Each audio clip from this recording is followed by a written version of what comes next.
नमस्कार दर्शकों, वार्तालाप टीवी के इस विशेष कार्यक्रम एक मुलाकात में आपका फिर से स्वागत है। आज हमारे साथ में जो शख्सियत जुड़ी हैं, उनका नाम है हरीश मिश्रा जी। ये कांग्रेस प्रत्याशी हैं बनारस से और इन्हें बनारस वाले मिश्रा जी भी कहा जाता है। सर, बहुत-बहुत स्वागत है आपका कार्यक्रम में। बहुत बहुत धन्यवाद निरंजन जी। आपने हमको अपने वार्तालाप टीवी में अपना समय दिया और हम जैसे बनारसियों की भी आवाज को आप अपने चैनल में उठाने का काम किया है। इससे मुझे काफी गर्व है और मैं उम्मीद करता हूं कि आपकी चैनल हम जैसे गरीब गुरबों का आवाज यूं ही उठाता रहेगा। सर, मुद्दा सिर्फ और सिर्फ आवाज उठाने का है। बाकी अमीर-गरीब की डिफरेंशिएट करने के लिए तो आप हम कौन होते हैं? मानसिक रूप से अमीर आदमी चाहिए इस प्लेटफ़ॉर्म के लिए, तो वो आप पूरे-पूरे अमीर हमें नज़र आ रहे हैं क्योंकि जिस हिसाब से अभी हम बातचीत के लिए जुड़े हैं, आपने भी समय दिया है। बहुत बहुत धन्यवाद। क्योंकि उत्तर भारत बहुत अभी हम बहुत देख रहे धन्यवाद। हैं कड़ाके की सर्दी की चपेट में है। लेकिन यूपी और बनारस की बात करें तो चुनावी माहौल ने जो गर्माहट दे रखी है, तो क्या आपको असर नज़र आता है इसका? इस चुनावी गर्मी किस तरह से आप देख रहे हैं अभी बनारस में? देखिए पूरी तरीके से जो अ, राजनीतिक प्रोपोगंडा है, तमाम जी। राजनीतिक दल जो है अपनी अपनी मेहनत कर रहे हैं। एक बात तो हुँ, ये साफ जाहिर हो गया है कि उत्तर प्रदेश की जो सियासत है, उस सियासत हुँ, में भारतीय जनता पार्टी काफी डरी और सहमी हुई नजर आ रही है। नतीजन ये है कि सिर्फ और सिर्फ नफरत की खेती करना और नफरत के हुँ, आधार पर अपनी राजनीति को स्थापित करना भारतीय जनता पार्टी के लिए खुद के लिए एक बड़ा काल साबित हो गया है। काल जी। मतलब खुद के लिए एक बड़ा खतरा साबित हो गया है। हुँ, नरेंद्र मोदी जी लगातार दौरा कर रहे हैं, वो यहाँ हुँ, बनारस हुँ, में। अभी देखिए हमारे यहाँ 13 हुँ, को आए थे, फिर 23 को आए बनारस में, फिर अब वो हुँ, 7 तारीख को आएँगे, फिर 14 को आएँगे। तो लगातार हुँ, उनका रनिंग इस बात को साबित करता है कि नरेंद्र मोदी जी सिर्फ़ और सिर्फ़ और पूरी भारतीय जनता पार्टी सिर्फ़ और सिर्फ़ भौकाल हुँ, की एक राजनीति करके हम लोगों को बरगलाने का काम किया। आज उनको अपनी राजनीतिक सरजमीं जब सरकती नज़र आ रही है, घिसकती नज़र आ रही है, तब उनको हम बनारसियों की याद आ गई है। तो अब वो दौड़ हुँ, रहे हैं। तो इस दौड़ का भी एक बड़ा अच्छा खासा लोगों के बीच में चर्चा है कि अब तो आ गया। हुँ, जैसे नहीं कहा जाता है कि ऊँट अब पहाड़ के नीचे आया है, तो 2022 जी। का जो चुनाव है, ऊँट को पहाड़ के नीचे ला दिया है। हाँ, हाँ। नहीं, आप बिल्कुल सही कह रहे हैं कि मोदी जी बहुत जल्दी-जल्दी, बहुत फ्रीक्वेंटली अभी दौरे कर रहे हैं। लेकिन अभी क्योंकि चुनावी दौर है, अभी अब आप बनारस में हैं, बनारस के आपके रोम-रोम में मंदिर ये बसते हैं, 5000 साल पुराना इतिहास है इनका। अब इन छोटे-छोटे मंदिरों को भी हटा कर के कॉरिडोर भी बना रहे हैं। तो क्या अब चलिए नफ़रत की राजनीति एक अलग है, लेकिन ये एक हिंदू वोट साधने का या एक समुदाय विशेष के वोट को साधने की कोई प्रक्रिया चल रही है? और अगर बहुत ये खूबसूरत कॉरिडोर बन सवाल। रहा है, तो इससे ऐतराज़ क्यों है? नहीं, नहीं, बहुत खूबसूरत सवाल आपने किया है। हुँ, हुँ। हमको तो राम मंदिर से भी ऐतराज़ नहीं था। हमको बाबा जी। विश्वनाथ के कॉरिडोर से भी कोई ऐतराज़ नहीं है। आपने हुँ, कहा कि हिंदू वोट साधने के लिए। पत्रकार हुँ, साथी देखिए, शब्दों को ही राजनीति में प्ले किया जाता है, किसी के भी जी। शब्द को। और आपके हुँ, मिजाज में अगर ये सवाल आ गया है एज़ ए पत्रकार कि हिंदू वोट को साधने के लिए बाबा विश्वनाथ कॉरिडोर धाम का वो किया गया है, निर्माण किया गया है। एक बात जी। बताइए साहब, 800 करोड़ का प्रोजेक्ट था। हुँ, हुँ। आप ये बताइए भारतीय जनता पार्टी के कितने सांसद ने अपने घर और जमीन को बेच करके उस कॉरिडोर में अपना पैसा लगाया है? कितने भारतीय जनता नरेंद्र मोदी जी अपना पैसा कितना उसमें दिए हैं? हुँ, वो हुँ। मंदिर भाजपा के पैसे से बना है या फिर भारत के पैसे से बना है? पहले तो इस बात जी, को आप डिक्लेयर कर जी। लीजिए। अगर वो हुँ, हुँ। भाजपा के पैसे से नहीं बना है तो हिंदू वोट भाजपा को क्यों देगा?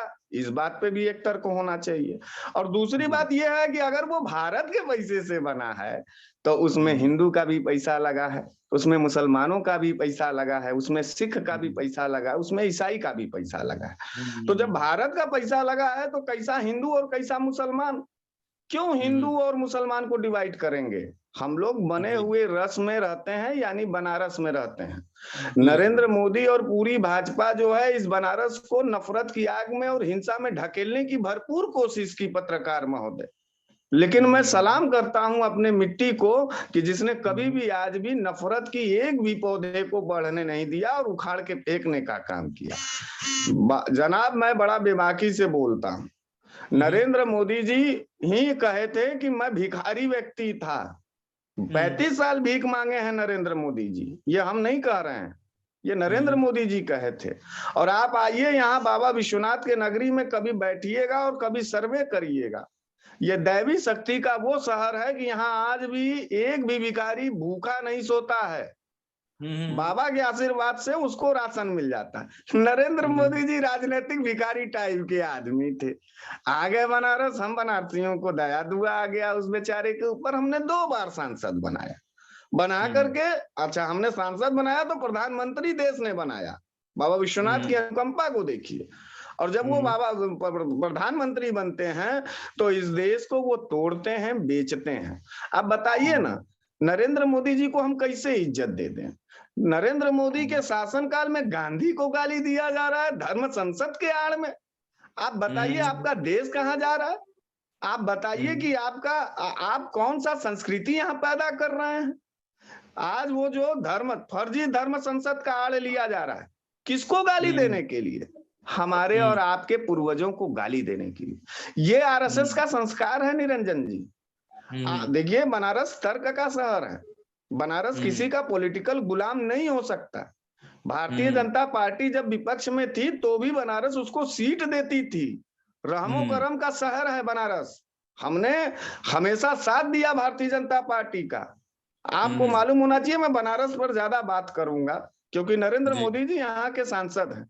हमारे यहाँ कैंट विधानसभा है पत्रकार महोदय, पिछले 40 साल से भारतीय जनता पार्टी का यहाँ का विधायक है। हमारे यहाँ दक्षिणी विधानसभा है, यहाँ पर 45 साल से भारतीय जनता पार्टी का विधायक है। बताइए 45 साल क्या लगातार भारतीय जनता पार्टी का रुतबा रहा? सन 2014 में नए नवेले सरकार की पैदाइश ये आरएसएस और भाजपा के नरेंद्र मोदी ये देश को समझाएंगे और इनके सह पर जो है देश के पूर्वजों को गाली दी जाएगी। टाइम्स नाउ पर बैठे हुए कंगना रनावत को उन्होंने कह दिया ये आजादी भीख में है। वो बैठा एक चैनल वाला आदमी है, आर भारत वाला अर्णब गोस्वामी, वो देश के किसी भी विपक्ष के नेता को उलूल जुलूल कह देगा। जुबानों पर जब ठौर और रोक ना होना महोदय, तो हम विपक्षी लोग भी पूरी ताकत के साथ अब लड़ेंगे और भारत बनाम भाजपा की लड़ाई लड़ रहे हैं निरंजन भैया। इसमें हम लोग जरा सा भी एक कदम भी पीछे नहीं खींचेंगे। जो लोग भाजपा के साथ हैं वो भाजपा के साथ जाएं, जो लोग भारत और तिरंगा के साथ रहना चाहते हैं, बाबा भीमराव अंबेडकर साहब के संविधान की इज्जत और मर्यादा रखना चाहते हैं, वो लोग भारत के साथ जाएंगे और यानी हमारे साथ जाएंगे। हमने तो जलील नहीं किया किसी को पत्रकार महोदय। क्या नहीं बिल्कुल सही बात है। मैं आपको रोकना चाहूंगा यहाँ पे, एक बार मैं आपको इंटरप्ट करना चाहूंगा, क्योंकि आज अगर हम राजनीति की बात करते हैं तो भारत की बात होनी चाहिए, भारतवासियों की बात होनी चाहिए। कोई पार्टी सब बनी सिर्फ इस जनता की वजह से, ये पार्टियां बनी हुई और जनता के हित के लिए पार्टियां बनी। अब एक मैं इसी बीच में आपसे ये बात करना चाहूंगा, क्योंकि आप कांग्रेस की तरफ से प्रत्याशी हैं। कांग्रेस अभी जिस तरीके से इस बार किसी पार्टी से भी अलायंस नहीं किया है। प्रियंका गांधी आती हैं, प्रियंका गांधी एक उसमें रोड शो में भी देखिए या सभाओं में देखिए आप, उन भीड़ जुट रही है, लोकप्रियता बढ़ रही है। और उन्होंने एक नारा भी दिया, लड़की हूं लड़ सकती हूँ। तो क्या ये स्लोगन कांग्रेस को कोई बल देगा?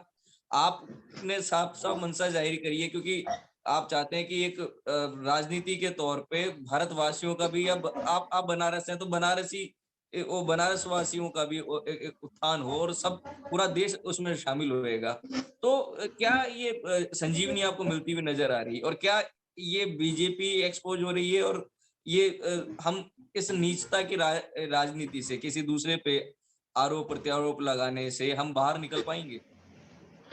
बहुत बढ़िया सवाल किया सर आपने।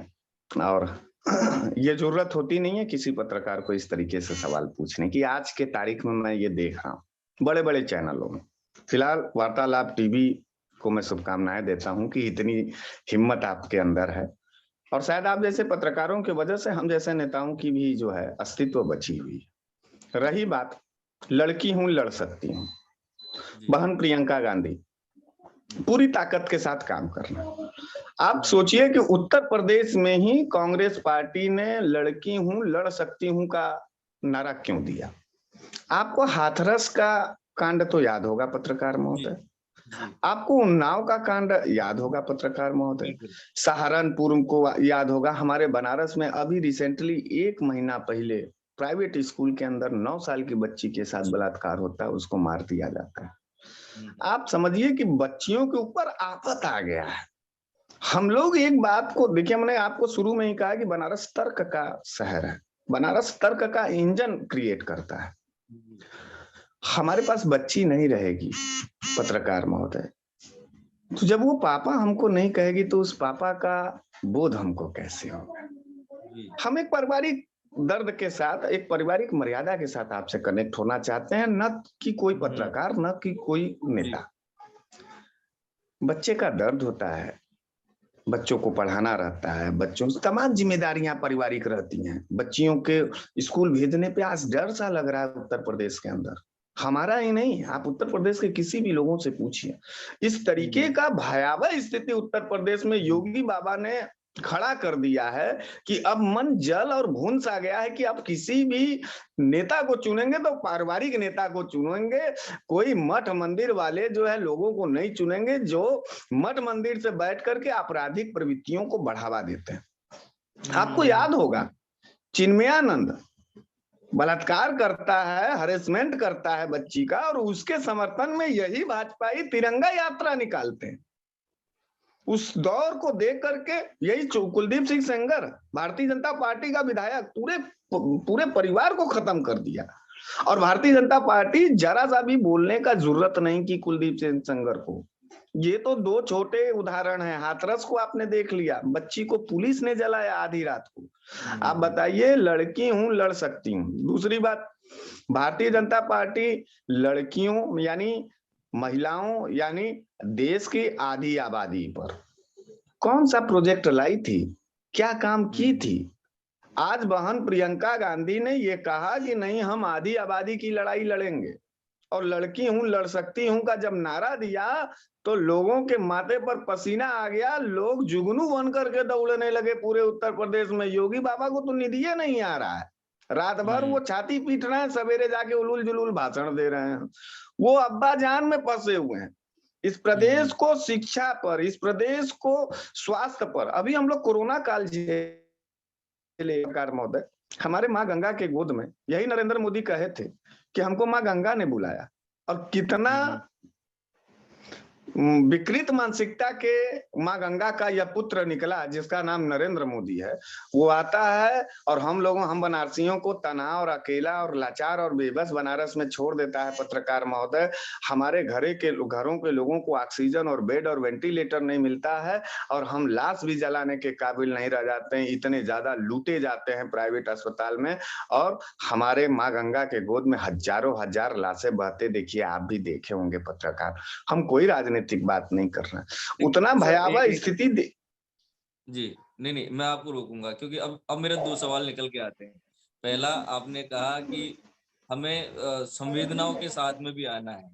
हमें योगी या मतलब ऐसे किसी मंदिर और मठ जैसे जुड़े हुए लोगों को नहीं लेके आना है। हमें कोई सामाजिक और सांसारिक आदमी को एक पर प्रत्याशी के तौर पे लेके आना है। अब 2 सवाल हैं यहाँ पे। पहला सवाल मैं बाद वाला जो पहले करता हूँ, वो ये है कि कोरोना काल में जो मौतें हुई, बीजेपी सरकार का ये दावा है कि ऑक्सीजन की कमी से कोई मौत नहीं हुई। दूसरा, अगर हम संवेदनाओं की बात करते हैं, तो कांग्रेस के भी कुछ एक नेता हैं कि जो शर्मनाक बयान संसद जैसी जगह पे भी दे देते हैं रेप के ऊपर। तो क्या इस तरीके के नेताओं पे भी कार्रवाई होनी चाहिए? दूसरा कि अगर बीजेपी ये कह रही है कि ऑक्सीजन की कमी से मौत नहीं हुई, तो फिर इस गुनहगार को कैसे पहचाना जाए कि भई इन मौतों का गुनहगार कौन है? देखिए निरंजन भैया, एक बात हम बता दें कि पहले तो तमाम नेताओं का एक शपथ पत्र भी होना चाहिए। जी। असंवैधानिक और असंसदीय भाषा का उपयोग करने वाले तमाम नेताओं की सदस्यता को खत्म कर दिया जाए। लेकिन जी। नरेंद्र मोदी जी ना, अगर इस बिल को लाएंगे तो उनके कम से कम जो है 300 सांसद बेचारे सब बाहर हो जाएंगे, नरेंद्र मोदी अकेले रह जाएंगे। इस तरीके की अभद्र भाषा का उपयोग करने वाले नरेंद्र मोदी की भारतीय जनता पार्टी है। फिलहाल एक हमला तो आप ये और झेल लीजिए भारतीय जनता हुँ, हुँ। पार्टी को। दूसरी बात ये आपने कहा कि जब पूरे देश के अंदर ऑक्सीजन की कमी नहीं थी, तो कितने चैनल्स पर आपने देखा। और आप जानते हैं, इतना कठोर दिल के लोग हैं, इतने नीच किस्म के भारतीय जनता पार्टी के बड़के नेता हैं, यानी नरेंद्र मोदी, अमित शाह, जय शाह, अरे ये योगी बाबा और राजनाथ सिंह, यही ना चारों शीर्ष नेता हैं भारतीय जनता जी पार्टी के। लाज नहीं आई। देश के अंदर कोरोना काल में लोग तड़प तड़प के हॉस्पिटल के सामने रो रहे थे। आखिर वो तस्वीर हम लोग कहाँ से देखे? अंतरिक्ष में से तो देखे नहीं, कहीं तीसरे ग्रह से तो हम लोग देखे नहीं, देखे तो इसी भारत और उत्तर प्रदेश के लोगों को हमने तड़पते हुए देखा। वो लाश कहाँ से आ गया भैया? और रही बात ऑक्सीजन की, तो ऑक्सीजन का प्लांट अब ये लोग जो है लगा करके उद्घाटन, अब ही नरेंद्र मोदी आए थे तो हमारे बनारस में ऑक्सीजन का प्लांट एक तो उद्घाटन करके गए। तो जब उस समय ऑक्सीजन था तो क्या करा? अब ऑक्सीजन का प्लांट आप वो कर रहे हैं। पूरी तरीके से झूठ का एक राजनीति है निरंजन भैया, और पूरी तरीके से एक लूट की राजनीति है। आपने देखा ना, किसानों ने थप्पड़ मार करके थुकवा करके चटवा लिया।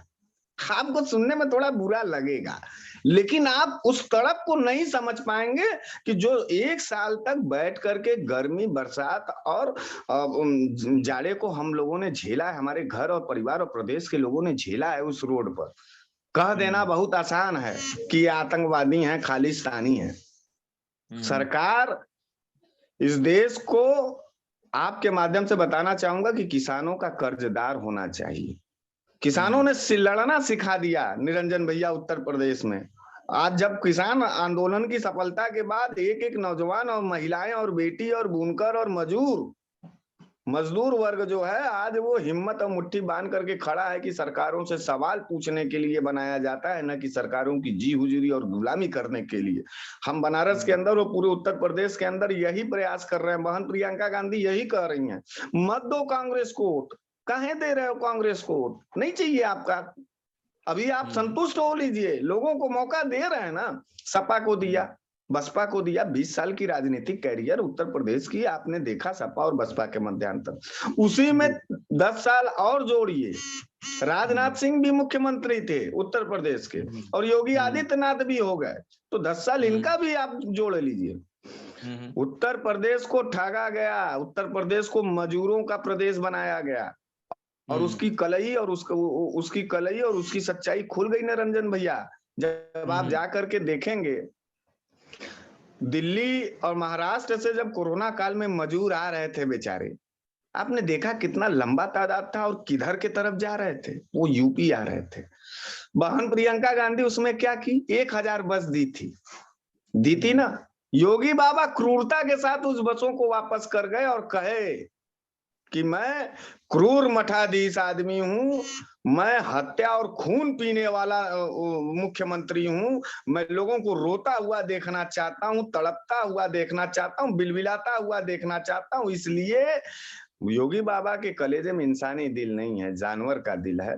कोई और मुख्यमंत्री अगर होता तो उस बुरे दौर में इस तरीके की बेहयाई का बयान न देता। ऑक्सीजन से मौत नहीं हुआ, आसानी से कह दे रहे हैं।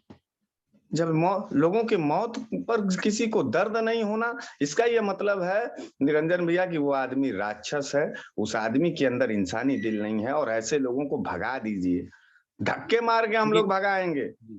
जी बिल्कुल, क्योंकि अगर इस तरीके की बात है, अगर जनता ये चीज समझती है, जनता ने अगर इस चीज को भांप लिया है, तो वो फिर ये जो जनता है ये फैसला करने वाली है कि किसको वो लेके आएंगे, किसको वो भगाएंगे। अभी एक बात और करते हैं अपन कि आप लोग मतलब मैं ये नहीं बोलूंगा, पार्टी एक दूसरे पे जब आरोप लगाती है कि, तो अभी बीजेपी पे आरोप है कि बीजेपी ने कोई विकास नहीं किया, लेकिन 3-3 एक्सप्रेस वे दे रही है यूपी को, तो ये तो एक विकास हम मान सकते हैं कि विकास है। अच्छा, एक बात बताइए निरंजन भैया, देखिए मुझे लोग पूरे देश में ये जानते हैं कि हम बड़ा फट से मुंह पे ही बोल देते हैं।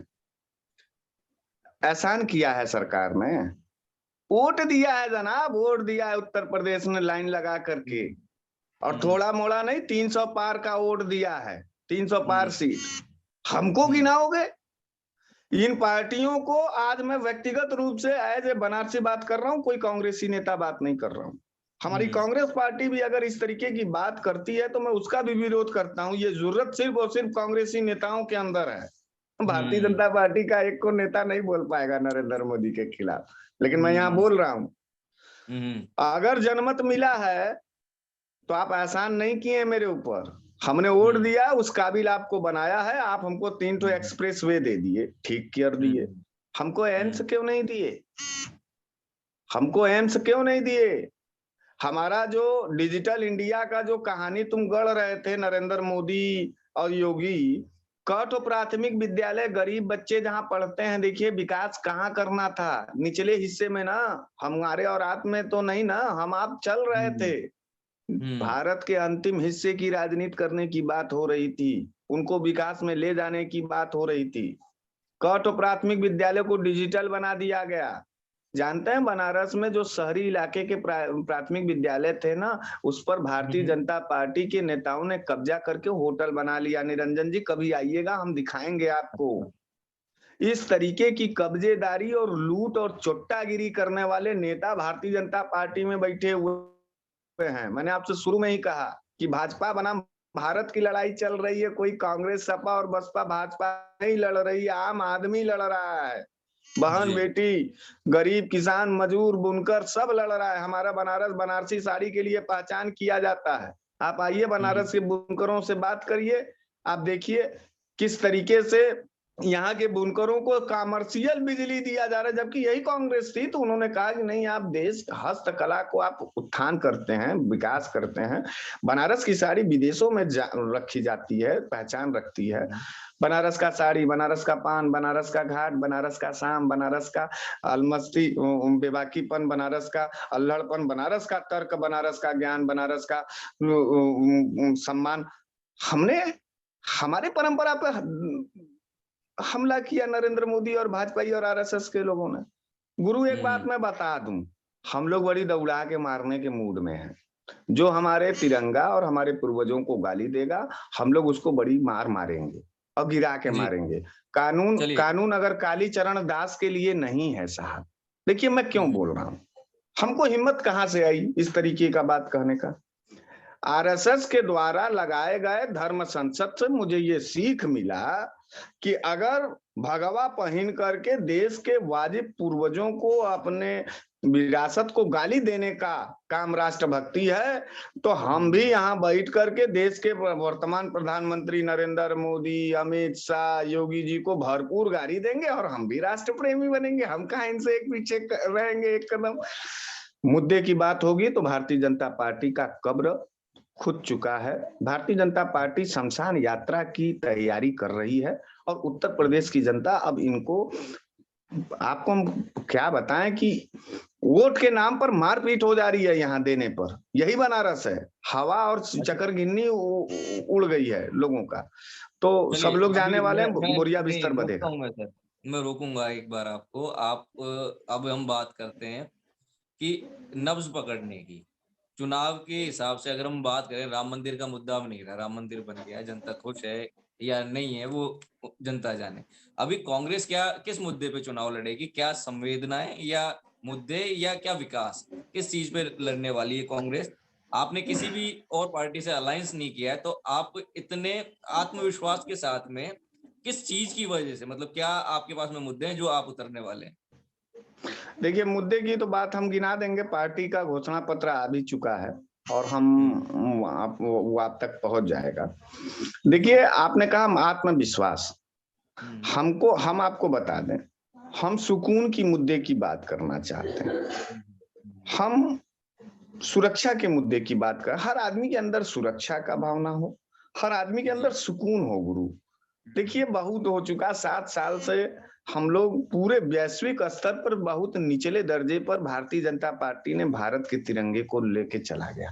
ये हम नहीं कह रहे हैं, विदेशी रिपोर्ट्स कर रहे हैं। आपसे, आपके संपर्क में विदेशी लोग होंगे तो आप जब उनसे बात करते होंगे या लोग आपसे बात करते होंगे तो नरेंद्र मोदी की बचकानी हरकत और जोकरपना की बात पूरे देश, पूरे बाहरी देश के लोग बतियाते हैं और हमारा जलालत करते हैं, भारत की जलालत करते हैं सिर्फ एक व्यक्ति के जोकरईपन की वजह से, जिसका नाम नरेंद्र मोदी है।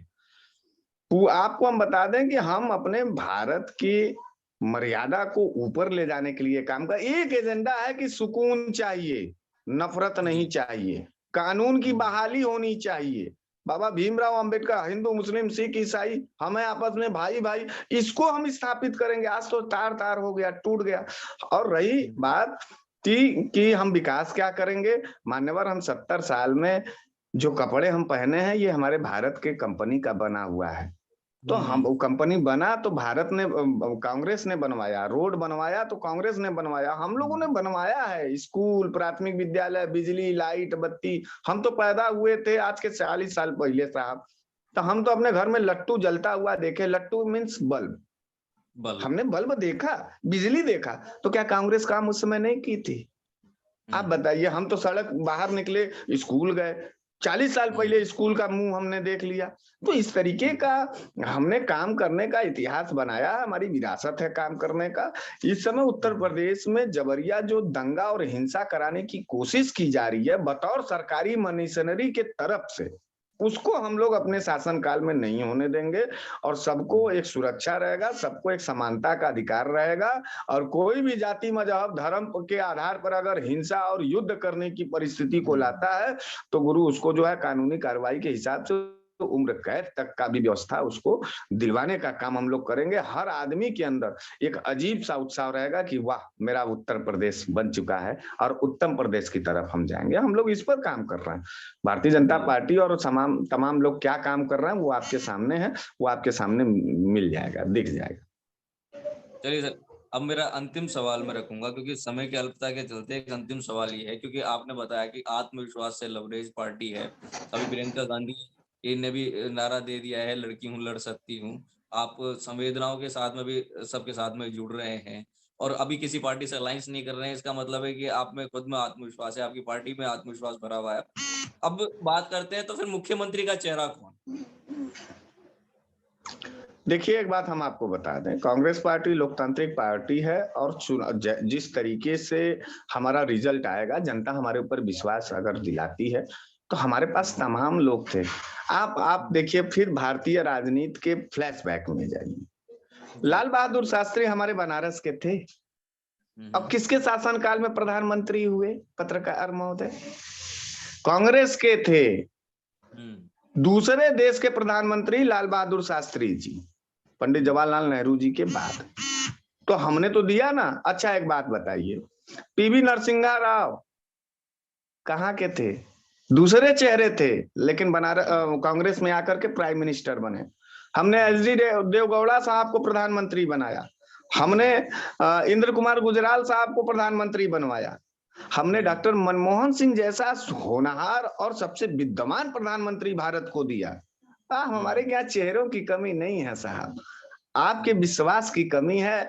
मैं तो कहूंगा कि वार्तालाप टीवी पर देखने वाले तमाम जो दर्शक हैं, वो अब की बार अगर वोटिंग करने जाएं तो तिरंगे को देख करके जाएं और तिरंगे के लिए जाएं।